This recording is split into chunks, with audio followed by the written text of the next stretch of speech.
नाशिक येथील नामांकित बहुराष्ट्रीय कंपनीमध्ये महिलांचा विनयभंग, लैंगिक व मानसिक अत्याचार तसेच धार्मिक भावना दुखवल्या प्रकरणी 9 गुन्हे दाखल. नाशिक शहरातील एका नामांकित बहुराष्ट्रीय कंपनीत कार्यरत असलेल्या महिलांवर कंपनीतील काही पुरुष कर्मचाऱ्यांकडून विनयभंग, मानसिक छळ, लैंगिक अत्याचार तसेच धार्मिक भावना दुखवल्याचे गंभीर प्रकार उघडकीस आला आहे.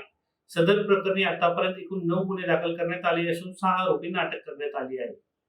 सदर गुन्ह्याची व्याप्ती, गांभीर्य आणि संवेदनशीलता लक्षात घेता या प्रकरणाचा सखोल तपास करण्यासाठी माननीय पोलीस आयुक्त नाशिक शहर यांच्या आदेशान्वये सहाय्यक पोलीस आयुक्त गुन्हे यांच्या अधिपत्याखाली विशेष तपास पथक SIT गठीत करण्यात आली आहे. यापुढे अशा प्रकारच्या घटना घडू नयेत यासाठी सर्व खासगी आस्थापनांनी आपल्या कार्यस्थळी महिलांच्या सुरक्षिततेसंदर्भात आवश्यक ती खबरदारी आणि प्रतिबंधात्मक उपाययोजना कराव्यात. कोणत्याही महिलेला विनयभंग किंवा अत्याचारासंबंधी तक्रार असल्यास त्यांनी CP WhatsApp क्रमांक 9923323311 यावर संदेश पाठवू शकतात किंवा नियंत्रण कक्ष क्रमांक 112 वर संपर्क साधू शकतात.